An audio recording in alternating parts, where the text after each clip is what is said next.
Assalamualaikum warahmatullahi wabarakatuh. Salam sejahtera untuk kita semua. Selamat sore pemirsa Ansor Pucak Wanginet dimanapun kalian berada. Tidak terasa sore kali ini edisi Ngabuburit ala NU temanya tentang kesehatan gigi dan mulut. Oke. Kali ini saya tidak sendiri, saya bersama dengan dokter gigi Lainat. Dokter gigi Liftia Lainatus Syifa. Ya. Saya agak sedikit grogi karena mbaknya terlalu cantik. Oke, langsung saja.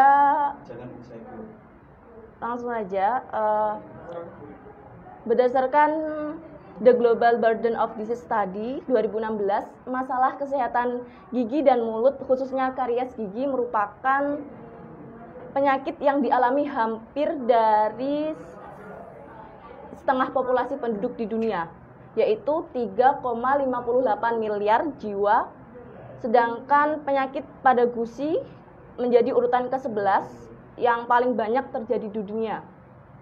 Kemudian untuk di Asia Pasifik, kanker mulut menjadi urutan ketiga jenis kanker yang paling banyak diderita, sedangkan di Indonesia masalah gigi dan gigi berlubang, gigi rusak, sakit itu ada 45,3%. Sedangkan masalah kesehatan mulut yang mayoritas dialami penduduk Indonesia adalah gusi bengkak dan keluar bisul itu ada 14%. Apalagi khususnya ini lagi di bulan suci Ramadan ya kan Mbak. Ada salah satu hadis yang diriwayatkan oleh Abu Hurairah, itu yang artinya sungguh bau mulut orang puasa itu lebih wangi daripada bau misik. Untuk lebih lengkapnya, lebih enak, kita langsung bincang-bincang sama dokter gigi Mbak Ayin. Dokter gigi Ayin berarti. Iya. Ya. Selamat sore Mbak Ayin. Selamat sore Mbak Rama. Sehat Mbak? Alhamdulillah sehat setelah kita setahun yang lalu ya Mbak ya ketemu lagi.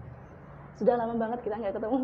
Iya, ketemunya pas ajang-ajang kayak gini ya. Padahal ajang-ajang kayak gini tuh yang ditunggu-tunggu ya tiap tahunnya gitu. Oke. Langsung kayak ke, menurut Mbak Ayin, gigi dan mulut yang sehat itu kayak gimana sih Mbak? Jadi saya mulai dulu ya Mbak. Bismillahirrahmanirrahim. Assalamualaikum warahmatullahi wabarakatuh. Selamat sore teman-teman Ansor Pucak Wanginet. Selamat sore Mbak Rama juga yang menemani saya. Setiap saya kesini, setahun yang lalu kita bertemu di sini. Ternyata kita dipertemukan kembali pada acara yang sama. Yang dulunya kita juga sempat membahas tentang kesehatan gigi dan mulut ya Mbak, yang tentang berapa jumlah gigi dan tentang kesehatan yang baik buat gigi pada saat puasa kayak gimana, kayak gitu ya. Tadi Mbak Rama nanya tentang bagaimana kesehatan gigi dan mulut yang baik itu seperti apa ya Mbak. Jadi untuk kesehatan gigi dan mulut yang baik itu kriterianya adalah yang pertama tentunya kan namanya kesehatan gigi dan mulut, berarti nggak cuman giginya aja. Jadi giginya itu harus sehat yang pertama, tidak ada lubang gigi, kemudian tidak ada gusi berdarah, gusi bengkak, kemudian giginya itu tidak terlindung dari plak-plak seperti itu, plak, kemudian kalkulus tuh karang-karang yang ada di gigi. Kemudian selain itu berarti tadi kan masalah tentang gigi, kemudian masalah tentang rongga mulut itu apa misalkan terhindar dari sariawan itu termasuk penyakit di gigi loh Mbak. Jadi ketika dia itu sering terkena sariawan berarti ada masalah yang ada di rongga mulutnya itu kayak gitu sih Mbak. Itu yang kriteria yang seharusnya kita tahu bahwa rongga mulut kita tuh bagus kayak gitu. Terus selain itu juga adanya halitosis namanya. Halitosis itu adalah bau mulut. Nah, ketika dia itu halitosis itu dia tuh bisa terjadi dua sebab, lokal dan sistemik. gitu. Kalau lokal itu berarti hanya terdapat di rongga mulut aja. Itu karena apa sih? Dia biasanya tuh karena giginya itu berlubang. Jadinya tuh bakteri-bakteri yang ada di situ, kemudian makanan-makanan, sisa makanan yang membusuk di gigi tersebut, berarti kan itu menyebabkan bau yang menyengat gitu, tidak sedap, menyebabkan bau halitosis itu. Selain itu kalau lokal itu bisa juga karena ketika kita berpuasa itu, kita kan biasanya tuh dehidrasi. Kan kalau misalkan memang nggak puasa kan kita bisa, misalnya kalau misalkan kekurangan air kan kita bisa minum lah. Sedangkan ketika kita puasa, posisi kita puasa itu air itu kekurangan air di tubuh kita. Nah, sehingga tuh rongga mulut itu dia dehidrasi, kekurangan, sehingga kering gitu loh, Mbak. Lah, karena keringnya rongga mulut itu biasanya itu gigi yang ada di dalam rongga mulut itu tergesek ke mukosa atau pipi. Lah, itu bisa menyebabkan sariawan itu. Lah, ketika kita terjadi sariawan itu juga bisa menyebabkan adanya bau mulut juga. Terus itu kan secara lokal ya, Mbak. Kalau secara sistemik, maksud sistemik di sini adalah ketika kita tuh punya riwayat sakit dalam, misalkan lambung. Lambung ketika kita berpuasa, asam lambung kan naik. Karena memang tidak biasanya kita jarang makan seperti itu kan, karena memang seharusnya biasanya kita makan 3 kali, terus kita makan 2 kali. Kan seperti tidak saatnya kita seharusnya makan, tapi dia belum makan, seperti itu kan. Nah, itu biasanya tuh bau asam yang ada di lambung itu naik ke rongga mulut. Nah, itu juga bisa menyebabkan dari munculnya sariawan atau munculnya bau mulut. Selain itu kalau misalkan sakit yang secara sistemik ya dalam. Selain itu ketika dia itu sakit hati, bukan sakit hati ya, maksudnya sakit hati yang emang beneran sakit hati.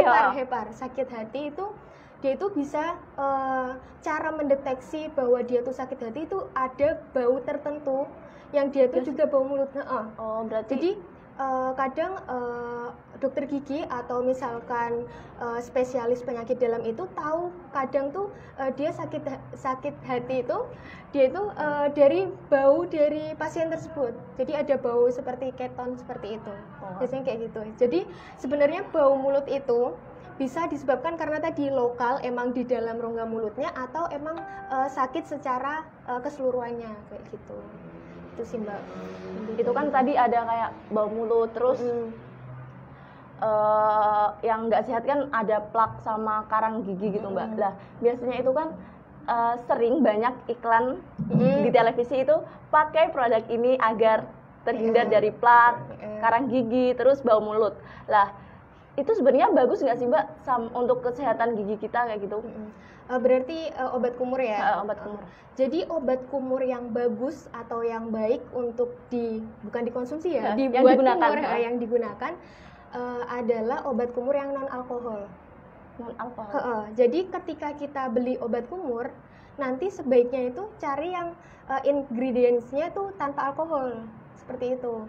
Selain itu, kalau misalkan obat kumur kan mungkin agak mahal ya, mungkin kalau misalkan buat membeli misalkan bisa juga menggunakan garam dicampur air, kemudian pakai air hangat. Jadi garam dicampur air pakai air hangat. Itu bisa untuk antibakteri juga. Tapi garamnya jangan garamnya ibu di rumah terus diambil semua gitu ya, jangan gitu. Maksudnya garam dicampur air hangat terus nanti dikumur aja. Berarti itu garam dapur itu kan? Garam dapur. Nah, itu juga bisa biasanya mengurangi rasa sakit di rongga mulut ketika dia itu misalkan pas sakit gigi, itu juga bisa mengurangi. Kalau sariawan? Kalau sariawan bisa, tapi hanya sementara, biasanya seperti itu. Gigi pun seperti itu kan, memang kalau gigi kan pernah kita bahas dulu ya, Mbak. Kalau gigi itu harus penyebab yang dihilangkan. Kalau misalkan kita cuma minum obat, itu hanya pereda sementara. Sementara. Biasanya seperti Habis itu kambuh lagi terus kambuh lagi. Kalau nggak dihilangkan penyebabnya ya kambuh lagi seperti itu. Terus apa sih Mbak yang menyebabkan, biasanya kan kalau kita pakai obat kumur itu baru dimasukin terus kayak ada yang pipinya langsung kayak mengembang gitu loh Mbak, kayak ada yang keras gitu loh, itu apa itu? Itu biasanya ini, jadi tuh ada yang alkoholnya itu. Nah, alkohol itu biasanya tuh kayak membikin seperti lapisan, jadi kayak kerasa kaku gitu kan di rongga mulut itu. Lah itu biasanya itu perlu diwaspadai seperti itu. Jadi takutnya kalau alkohol itu malah justru nanti mengikis dari giginya. Berarti nggak baik untuk kalau digunakan terus-menerus, juga nggak baik buat gigi gitu. Iya benar, kayak gitu. Terus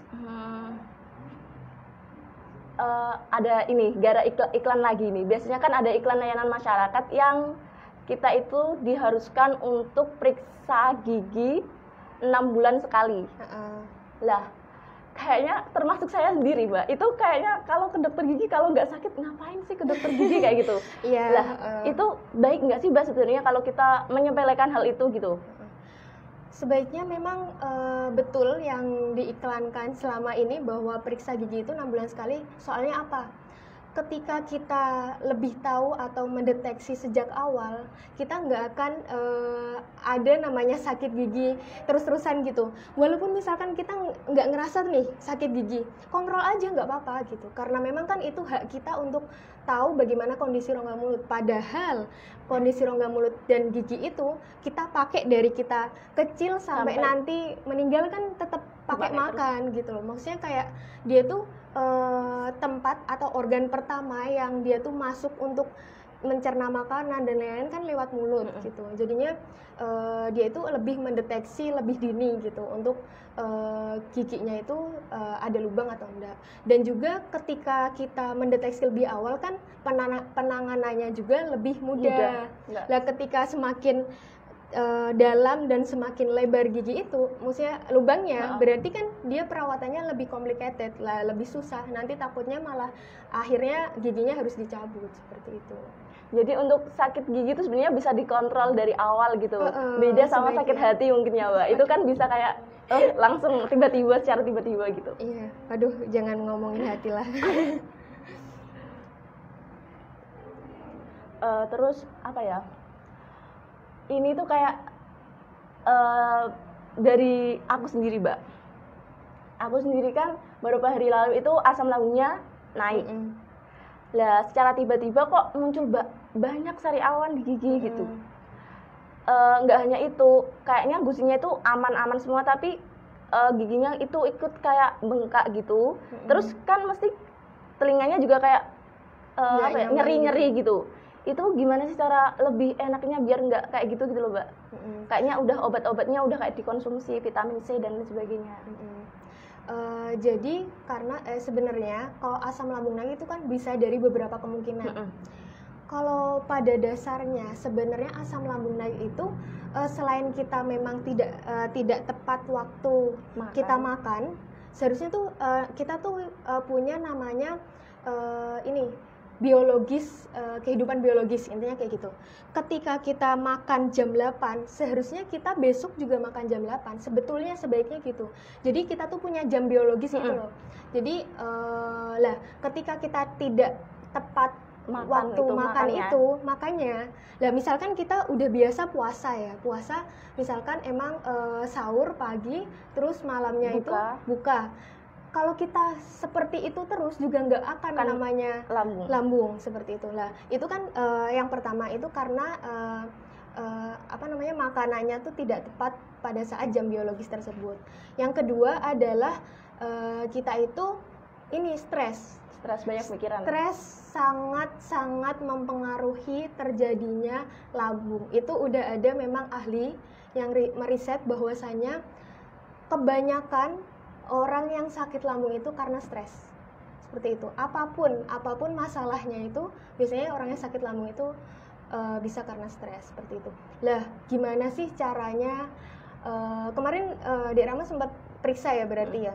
Jadi bagaimana cara mengontrol supaya asam lambungnya naik? Yang pertama adalah bahagia. Jangan lupa bahagia.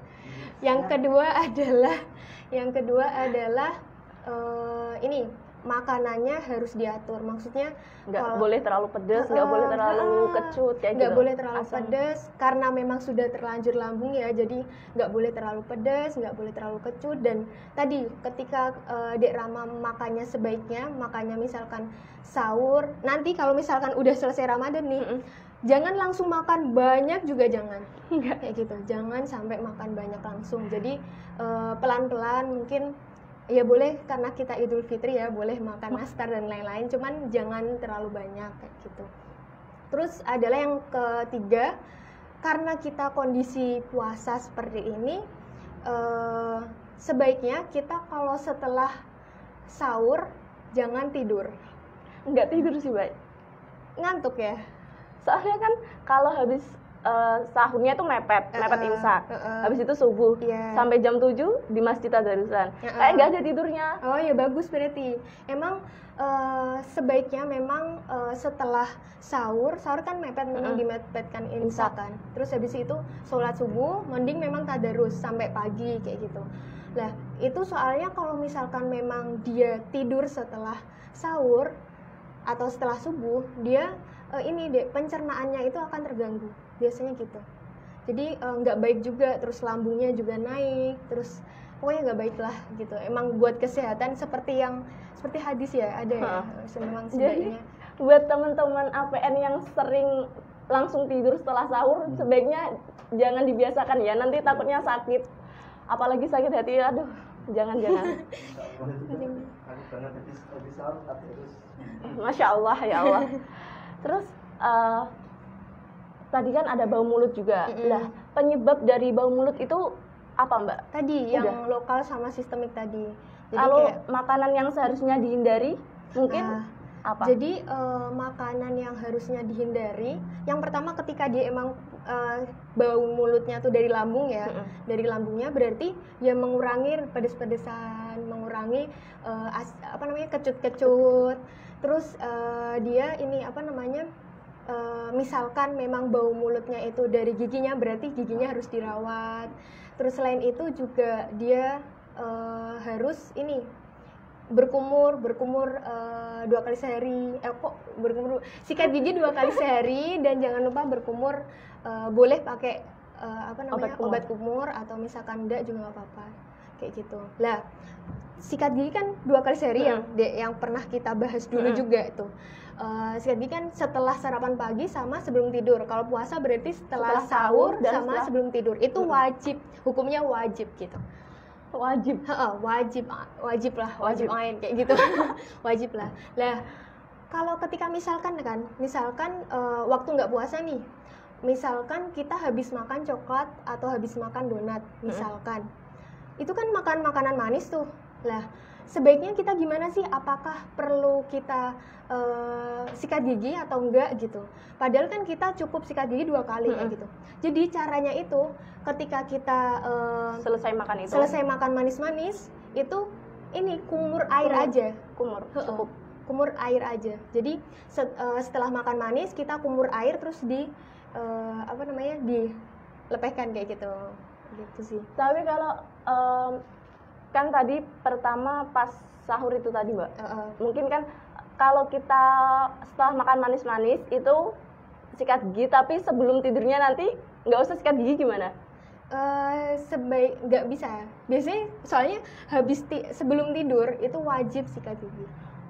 Yang menjadi pertanyaan sekarang, kenapa kalau mau tidur harus sikat gigi, atau karena nanti ada bakterinya ikut main-main ketika kita tidur atau gimana?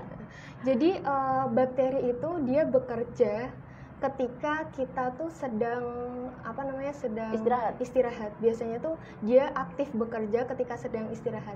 Lah, ketika dia tuh dibersihkan saat sebelum istirahat, berarti kan untuk kemungkinan dia berkembang biak kan sedikit seperti itu. Jadinya memang diwajibkan ketika kita beristirahat. Soalnya ketika kita beristirahat juga proses di dalam tubuh kita kan kayak seperti biasanya kan bangun-bangun kita kan rasanya nggak enak kan, mulut kayak asam kayak gitu. Lah itu memang bakteri kerja pada saat itu gitu, biasanya gitu sih.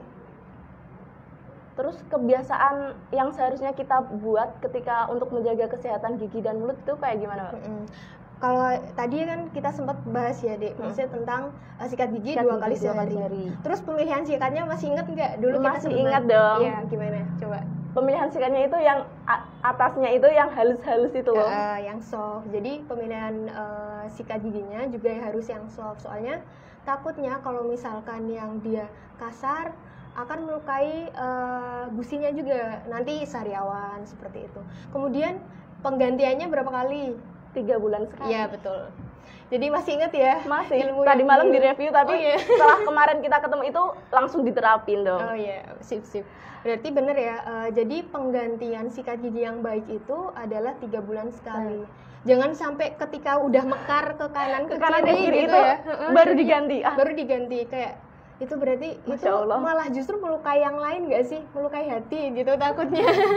Jadinya kayak gitu kan, jadinya lebih baik 3 bulan sekali diganti. Terus selain itu juga tadi obat kumur yang baik berarti dia tuh non alkohol. Jadi pemakaian non alkohol atau menggunakan air garam tadi anget kayak gitu, air garam anget di itu. Kemudian selanjutnya adalah ini mengurangi rokok. Wah, ini yang suka rokok. Mungkin sahabat ansor ini, ansor Pucang jangan suka rokok, terlalu berlebihan ini. Iya, sebetulnya ya. Kalau misalkan memang tidak bisa dihindari ya mungkin nggak maksudnya emang nggak bisa dihindari karena tapi dikurangi aja. Dikurangin seperti itu. Soalnya ya mungkin sehari setengah batang bisa nggak sih? Bisa nggak sih? Nggak bisa kayak Mbak. Nggak bisa ya. Kita lebih suka ngaji daripada suka rokok ya. Oh, gitu. Masya Allah, krunya. Iya gitu. Nah terus selain itu juga soalnya rokok tuh punya efek apa sih? Dia kan ada nikotin sama tar namanya di dalam rokok itu lah. Zat tersebut itu dia itu mempercepat terjadinya plak atau kalkulus yang ada di gigi. Bedanya plak sama karang gigi itu ada, Mbak? Ada. Plak itu dia tuh proses yang nantinya akan terjadi karang gigi. Kalau plak itu baru dia tuh lapisan-lapisan tapi biasanya kuning-kuning aja. Ketika dia tuh dibersihkan, misalkan pas sikat gigi tuh bisa. Tapi kalau karang gigi dia tuh udah seperti bentuk batu, gimana ya? Kuning yang agak keras gitu, yang nempel di gigi. Biasanya kayak gitu. Cara membersihkan, kalau plak kan cukup disikat gigi. Kemudian kalau yang udah karang gigi secara alami bisa nggak harus ke dokter gitu?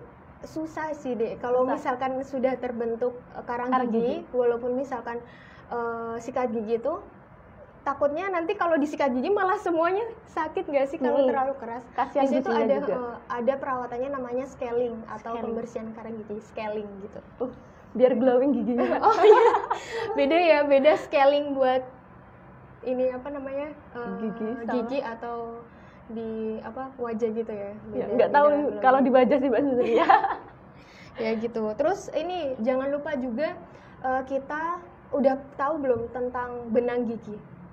Benang gigi itu yang di atas. Bukan. Atau benang gigi itu dia itu untuk membersihkan sela-sela gigi. Oh, jadi benang, bentuknya benang, dia tuh tipis, elastis, terus digosokkan antara gigi.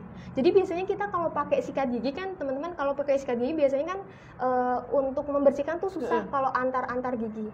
Nah itu sebaiknya dianjurkan untuk memakai benang gigi namanya. Benang gigi itu bisa dipakai dental floss atau pribadi atau harus ke dokter? Benang gigi tuh di supermarket ada kok deh sekarang. Namanya tulisannya dental floss gitu. Jadi ada yang panjang, ada yang emang satu gitu. Kalau misalnya yang panjang tuh kayak dikaitin di tangan, kemudian digosok-gosokkan. Nah itu tuh lebih baik dibandingkan kita memakai itu loh, apa namanya? Siwak. Apa? Bukan, ya tusuk gigi. Tusuk gigi lah.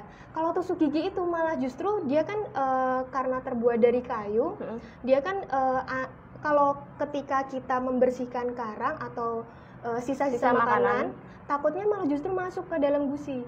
Terus jadi giginya tuh bisa renggang antar gigi satu sama yang lain karena dia kan besar seperti itu. Kalau benang gigi dia sangat tipis, jadinya ketika dia dibersihkan itu malah lebih bagus kayak gitu. malah ada